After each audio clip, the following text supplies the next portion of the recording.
What have you found is the most effective strategy? At the school board level, as we saw in Waukesha County here, an attempt to take over the school board through recall. Is it at the curriculum level? What do you think is the most effective tack to take? Yeah, all of the above. I think that what I've seen is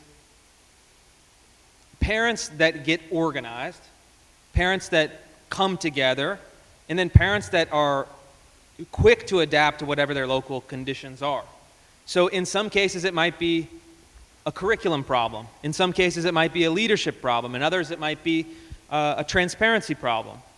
And so you know, if you're involved in the school district where you live, you'll know what the problems are. But the key solution is not necessarily tactical. The key solution is strategic. And it's this idea that one parent complaining at a school board meeting is dismissed as a crank. 100 parents who show up at a school board meeting, they demand to be paid attention to, they demand seriousness. And so you have to get people mobilized. You have to show strength in numbers, you have to show a commitment to the truth, and you have to show that you're not going to back down. And they'll try to wipe you out. I mean, that was my whole summer. They'll try to wipe you out, they'll try to smear you, they'll try to slander you. It's a lot easier when it's one person. It gets a lot more difficult when it's 100. And so I would just really encourage you as much as possible that there are strength in numbers, there's power in organization. That's very well said. Just tonight, I received this from a listener who, this is at not an elementary school, a primary school, grades pre-K through first grade. It was a poster for last week's Equity Week. It was the pyramid of white supremacy that was in the staff bathroom. Right up there, very high on the pyramid, genocide, violence, and calls for violence, right alongside neo-Nazis, the KKK, and burning crosses was MAGA, as in Make America Great Again. This isn't in Milwaukee. It's not in the city of Madison or Seattle. This is in Waupun. Ironically enough, this is where our prison is. It's a small town. It seems to indicate that this is more widespread than any of us would imagine. How do you combat this in a small town, and how do you draw attention to it? You know, there's a term in political activism. It's called the ladder of pain. I don't know if you're familiar with the ladder of pain. But the idea is that you start small and then you ratchet up the pressure. And so what I would do is, if you're a parent, you can start with just a friendly, cordial meeting with the teacher, meeting with the principal, and see if you can resolve it amicably and easily at that very informal level. If that doesn't work, you go one up the ladder, and one up the ladder, and one up the ladder. But the question is why? How does this chart, which I've seen in many places, how does it end up in the teacher's lounge bathroom in a small town of Waupun? The answer, unfortunately, is graduate schools of education. The number one most assigned textbook in graduate schools of education in the United States is The Pedagogy of the Oppressed by the Brazilian Marxist revolutionary Paulo Freire. Very odd juxtaposition. Freire celebrated Lenin, he celebrated Castro, he celebrated Che Guevara. He even called Chairman Mao's Cultural Revolution, which resulted in the deaths of millions of Chinese citizens, quote, the most genial solution of the century. And this is the guiding light of our graduate schools of education. What's their function? To credential public school teachers. And so if you want to create policy that could potentially bypass good kids, from being radicalized, one state innovation you could do is drop the requirement for graduate level certification for teachers. Okay? And you might say, well, they're not going to be ready, they're not going to be prepared. a huge mass of social science evidence from people who are not as conservative as I am suggests that there's actually no difference in teacher quality or student outcomes between teachers who are just fresh out of a bachelor's degree and teachers who are credentialed with a master's of education or advanced teacher credentialing. And so what is this? This is a captured market. They can force, it's cartel, right? They can force teachers, force their customers to get these degrees. They can assign Paulo Freire, they can assign other folks, even worse. And then they can then, I think in many cases, maybe not in this case specifically, but that's how you get, in many cases, the white supremacy pyramid in a teacher's lounge bathroom. And so this is something that the education schools will fight you on, but there is movement in the states to say, hey, wait a minute, we need teachers, we need educated teachers, skilled teachers, they can pass an aptitude test, get them in the classroom, but bypass this radicalization pipeline. We have a question from a member of the audience. Chris, in light of the raid on James O'Keefe and Project Veritas, what are you doing to protect yourself and your sources and research? That's a good question. I know James. James fairly well, and his is a bit more high stakes. He is, I think, he plays a dangerous game. I like to think, maybe naively, that the game that I'm playing is a bit less dangerous. I'm really just have a repository of PowerPoint presentations when it comes down to it. But in all seriousness, yeah, you have to be careful. I mean, I assume that given that the Biden administration has mobilized the FBI against the parent movement, they've now created a special counterterrorism database threat tag for monitoring parents who dissent from this orthodoxy. I think it's fair to assume that I might be tagged in this threat tag. And so I take precautions. My communications are encrypted to the extent possible. My documents are kept in encrypted files. But for me, my biggest enemy is the media. I spent this summer, I had a great summer in many ways.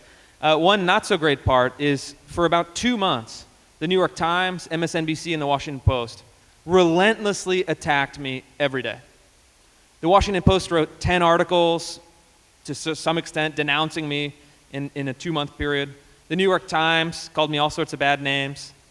Joy Reid went apoplectic on television every night with my tweets and my pictures. And then I went on Joy Reid, and maybe some of you saw it. I actually went onto her show, and she yelled at me for 11 minutes in a 13-minute segment, which actually backfired on her really in a beautiful way. But what they're trying to do is they're trying to say, this person is a threat.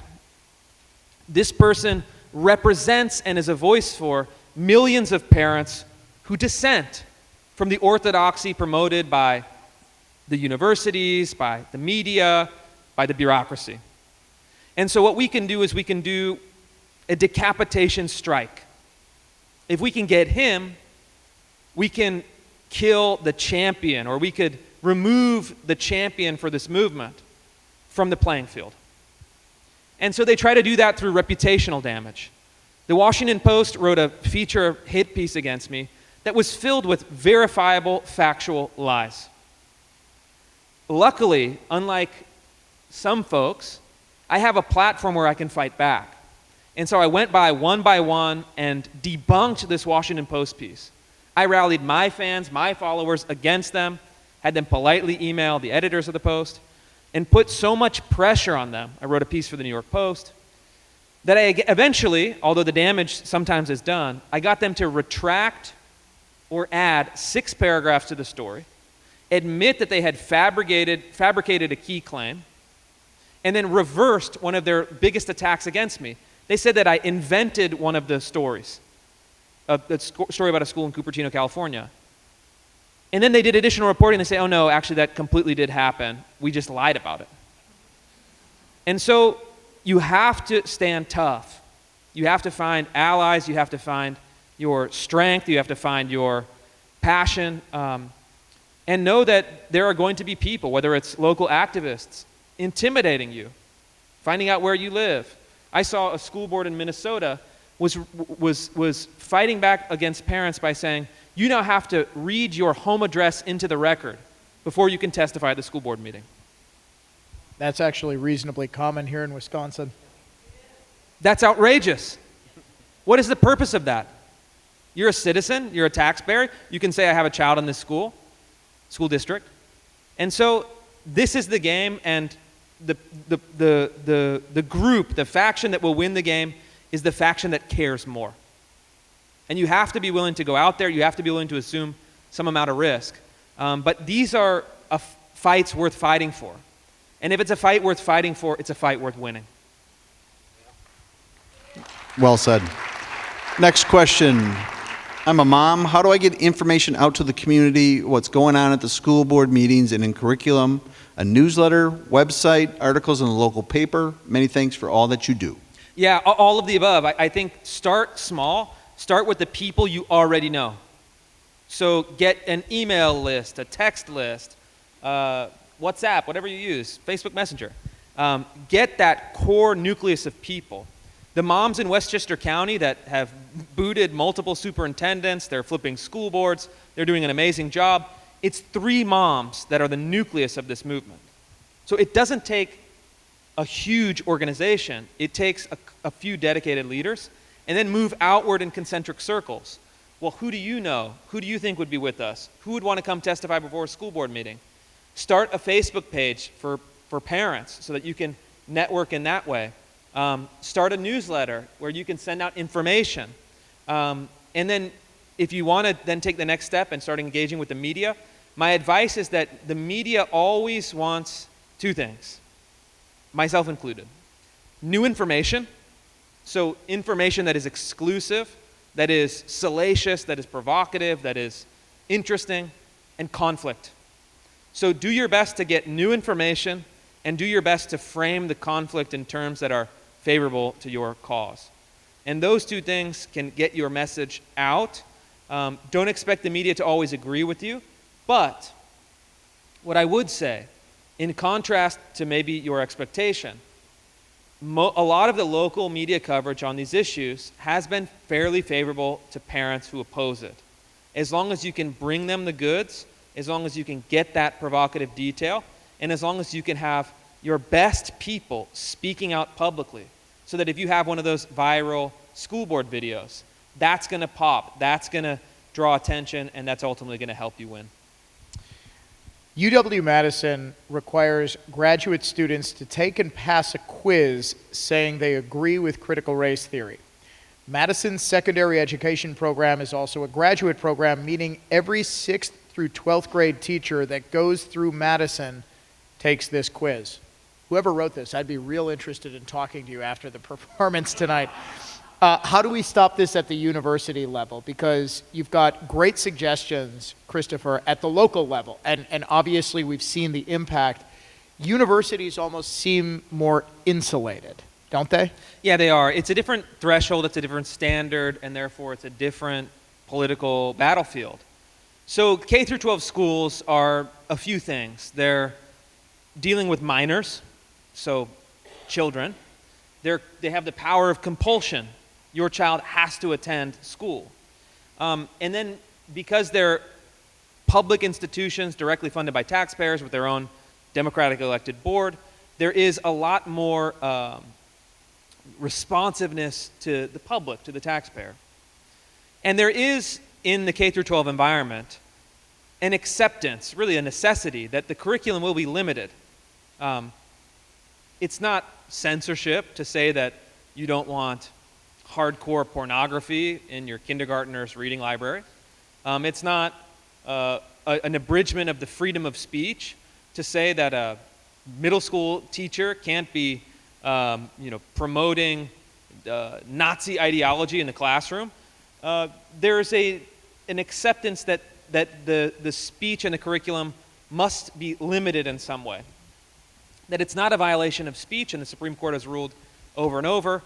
A restriction on curricular speech is not a restriction on free speech. So it's a really natural understanding that you can restrict the pedagogy and the curriculum in K through 12. Universities, it's a different animal.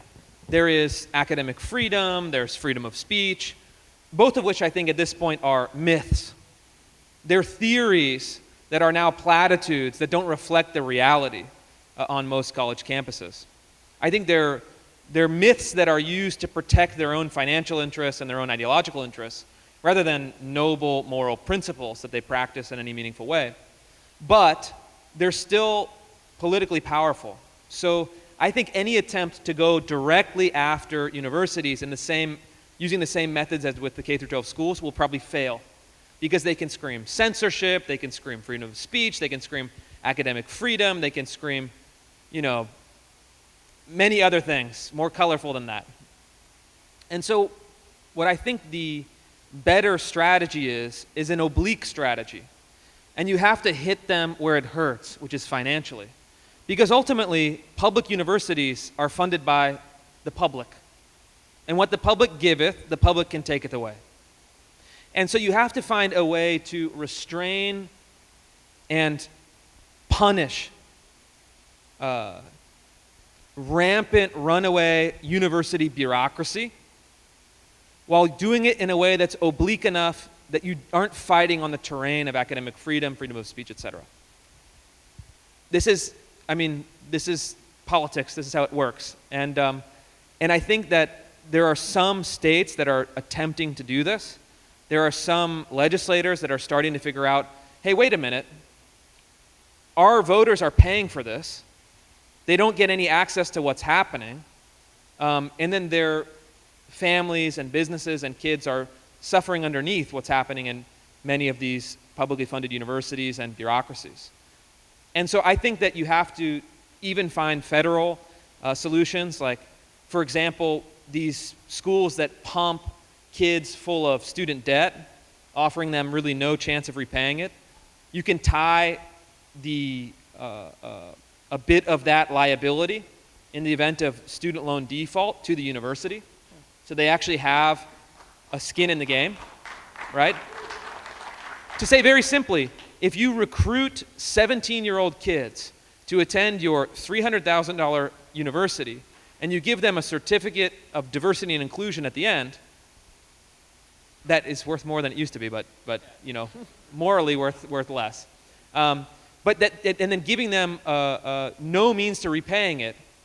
This is a form of predatory loan that is financed and subsidized by taxpayers, and the university should have some skin in the game in the case they default. So those are the things. In your research, have you found evidence of CRT in alternative forms of education, the Catholic school system, and maybe you can give us some thoughts in general in all of your work, alternative forms of education, and what you think the future of that is for the parent movement? Yeah, absolutely. Unfortunately, yes. Sounds like there were some hearty yeses in the audience. It's in some Catholic schools. It's in many private schools. And on the surface level, it's surprising. It's in many of the most elite and most expensive private schools. And so you have to ask, well, why is that? That seems like an odd place. There seems to be some incongruous relationship. Why are elite private schools that are charging $30,000, $40,000, $50,000 a year promoting critical race theory? Seems odd. But what you see in somewhere like New York or Los Angeles is that, unfortunately, this language of critical race theory is now the language of elite American institutions. So if you want your kid to get into an Ivy League university, you want your kid to get a plum consultancy job at Deloitte or Bain or McKinsey, they're going to need to speak this language. And in order to achieve entry into elite institutions, they have to at least have familiarity with equity, diversity ideology, inclusion. And even though many of these parents know that this stuff is bogus, they know that they're euphemisms for an ideology they don't believe in, They know that it is just performative. They're not going to do anything about it. They're betting on the fact that in order to gain access, this is going to help their kids. And so, is it cynical? Yes, absolutely. Is it dangerous because now we're having an entirely new American elite moving up that is steeped in this from grade school on? Yes. But in order to change that, you have to change the incentives. And this is going to be a bit abstract, but what I think we ultimately have to do is we have to figure out, for private institutions, we have to figure out how to demolish the prestige of this ideology. We have to actually make it uncool. We have to make it so that it's the ideology of losers. And it has no aesthetic value. And it's old hat. And if you still believe in DEI philosophy, you're a kind of unsophisticated member of society. And that is easier said than done. But I think that, more than anything else, is what drives elite politics. It's not that people are really, I don't think that many of these folks really believe, for example, that the oceans will be covering the state of California in 11 years and everyone's going to die. But they say it because it has high prestige and social status value. And so the oblique mechanism for getting rid of those places is to mock, ridicule, attack, and demolish it so that nobody wants to be associated with it. And do you think that works for the large publicly traded companies? Is that how we eventually stop it from taking root there as well? The publicly traded companies is, again, a different battlefield. And I did a series of reports on Disney, Bank of America, American Express, all of these big Fortune 100 companies teaching that the United States was fundamentally racist. American Express had a great module teaching that capitalism was racist. American Express. And so there's a certain amount of embarrassment that you can bring upon them. After I reported on it, Disney nuked their internal program. After I reported on American Express, the CEO was personally responding to angry customers by email. So I at least ruined an afternoon for the guy. But they're not changing their behavior. Public pressure is not enough. Why are they doing this? With the companies, it's been happening since the 1970s. It's been growing, and now it's become more professionalized in HR departments, DEI departments, and the training programs have become more radical, more extreme. This is really, though, an outgrowth for corporations because of the fear of litigation under the civil rights, race, and sex discrimination. And so you may have seen there was a story of Tesla a couple weeks ago, a fascinating story. A contractor, not an employee of Tesla, a third-party contractor, was working an elevator at Tesla, African-American guy. A Latino guy, who was also a third-party contractor, had been calling in some names, had scrawled kind of racially insensitive language on the bathroom. Again, you shouldn't do it. It's wrong. We can all agree that has no place in the workplace. But the individual, the elevator operator, sued Tesla and won something like a $150 million judgment. And so what these companies do is they adopt DEI programs, they adopt DEI training modules, they adopt a whole bureaucracy as a prophylactic measure against potential discrimination lawsuits that are frivolous. I mean, some of these are absolutely frivolous. You don't even have to prove racial discrimination. You can merely prove disparate impact. So the fact that outcomes were different for whatever reason is enough in some cases in the law. And so if you want to really get rid of it in companies, you're going to have to figure out how to do tort reform, how to do civil rights reform. It's a much deeper legal issue that has no easy answers. I wish you could expose it and they evaporate it. That's just not the case. One final question, and I think it's one that we're all wondering. How are you able to survive in Seattle? Oh. Well, there's I'm going to get personal. I'm going to open up. It was very hard. I actually, before I worked on critical race theory, I worked on homelessness. That was an issue that I did some policy research on, a lot of reporting. And I was looking at homelessness in predominantly West Coast cities and figuring out, for example, how is it that the Seattle region spends $1 billion a year on homelessness? And yet the rates of homelessness rise year after year after year. We're spending $1 billion. How is it, I think it was at the time maybe $80,000 a year per person who was experiencing homelessness. 80,000, that's Harvard twice, you know. And then how are we still having 12,000 people sleeping on the streets? And so I started doing reporting, policy research, document research, and started really unraveling the machine, the bureaucracy that was sucking up all of this money, failing to produce outcomes, and then justifying it through ideology. To say, well, we may be spending $80,000 a year, and homelessness may be rising, but it's because capitalism. You know, are kind of nonsensical, non sequitur arguments like this. And unbeknownst to me at the time, naively, that was actually not a very popular thing to be doing in the city of Seattle. Who could have guessed? And so it was really brutal for about a year. I would, you know, kind of typical online, you know, shenanigans. That's fine. You expect it. I was followed, photographed in restaurants. They mobbed trying to get my wife fired from her job at the time at Microsoft.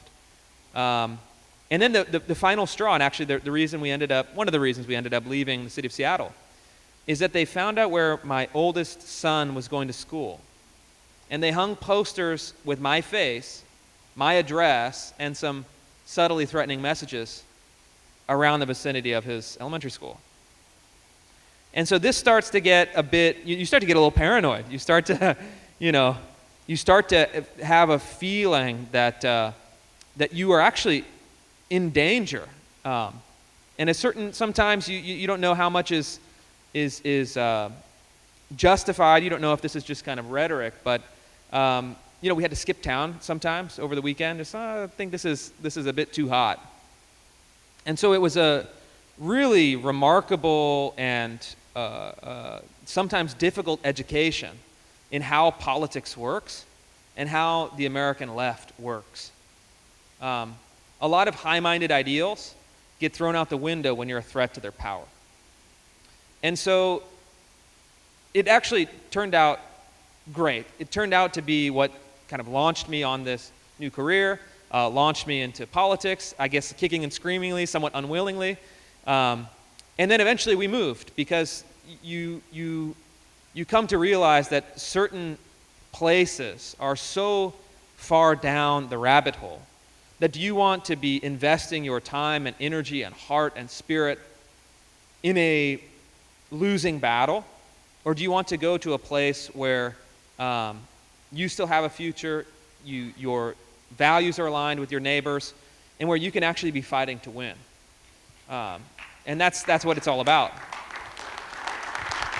And I think, look, for me, what drives me every day, and I try to promote this on social media, on Twitter, because conservatives are used to being the kicked dog, losing and losing and losing. There's some curmudgeons among us, even young curmudgeons. But what I've tried to do is to show that we can win. We have to win.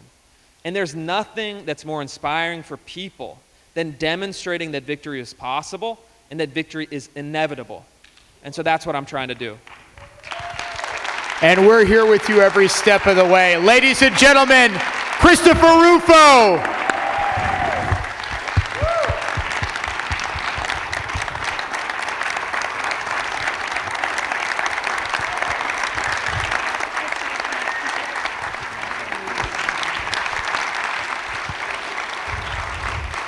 Thank you, everyone, again for coming. This is not done. We now have desserts, coffee, maybe a nightcap out in the Grand Hall. We're going to continue the conversation and the fellowship. Real quick, I would like to say thank you To my staff, the MacIver staff, Bill, Abby, Jen, and Katie for helping me put this on. Actually, they did all the work. I didn't really do any of it. I also need to thank Lydia and her staff at the M Group. If you're in need of event planning, Lydia, you need to talk to Lydia and sign her up. Also, Kathy at Creative Juices Design Group for all the invitations and the signage. It was awesome.